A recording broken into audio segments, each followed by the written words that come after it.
Les immunités des députés sont protégées. Et moi, je vais approcher le président de la Cour constitutionnelle pour qu'il m'explique, puisqu'on ne peut pas le convoquer ici, pour qu'il m'explique dans quelles circonstances on peut bypasser ces immunités-là.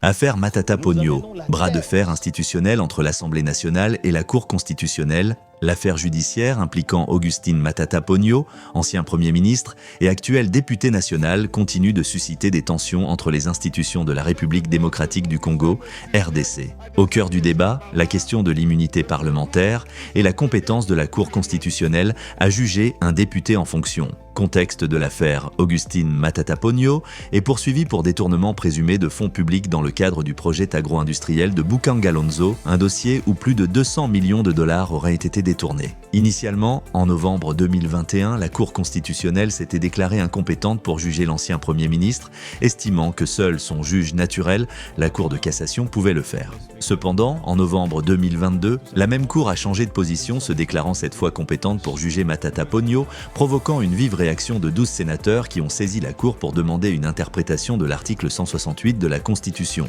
la position de l'Assemblée nationale. Le 7 mai 2025, lors d'une séance plénière, le député Alfred Dibandi a interpellé le président de l'Assemblée nationale, Vital Kamerhe, sur la nécessité de défendre les immunités parlementaires de Matata Ponyo.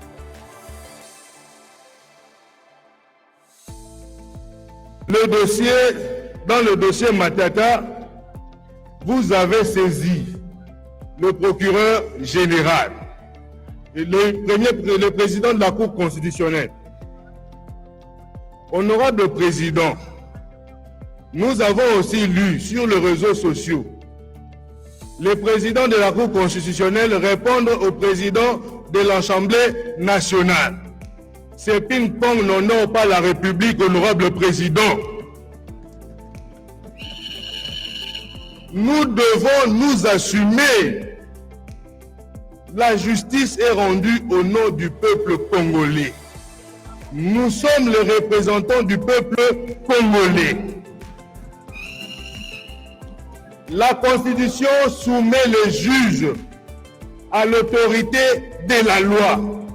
Honorable Président, nous sommes les législateurs. Je parle de la motion incidente dans son fond. L'honorable Président nous a laissé entendre qu'il n'y avait pas lieu d'adopter l'ordre du jour, simplement parce que nous avons suspendu la plénière passée et aujourd'hui nous poursuivons. Non, honorable Président. Si c'était le cas, en tout cas, le message que tout le monde a reçu ici n'est pas identique parlant de l'ordre du jour, des ordres du jour établis lors de la plénière passée. Honorable Président, c'était notre ordre du jour qui doit être adopté. Et 50 députés vous ont saisi avec un projet de résolution pour le respect de notre Chambre, honorable Président. Et nous sommes abasourdis, écœurés de constater que cela a été simplement ignoré. Nous ne pouvons pas lire des choses sur les réseaux sociaux parce que vous engagez l'Assemblée. Et ce qu'on a débattu ici, laissez-nous crever l'abcès. Honorable Président, nous méritons le respect et je souhaite que ma motion incidente, conformément au règlement intérieur, puisse être en réponse, Kamerhe a annoncé son intention de rencontrer le président de la Cour constitutionnelle, Dieudonné Kamuleta. Les immunités des députés sont protégées. Et moi, je vais approcher le président de la Cour constitutionnelle pour qu'il m'explique, puisqu'on ne peut pas le convoquer ici, pour qu'il m'explique dans quelles circonstances on peut bypasser ces immunités-là. Et je vous reviendrai ici.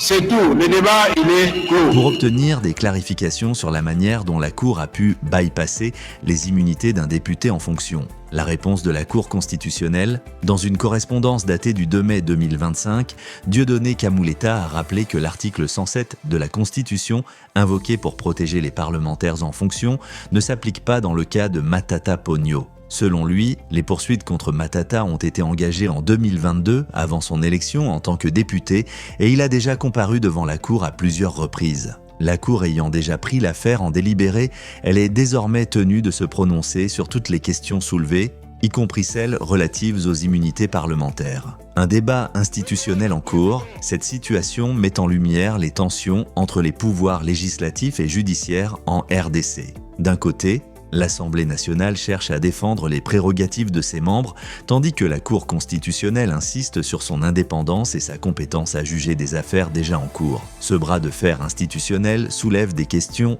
fondamentales sur la séparation des pouvoirs et le respect des procédures constitutionnelles dans le pays.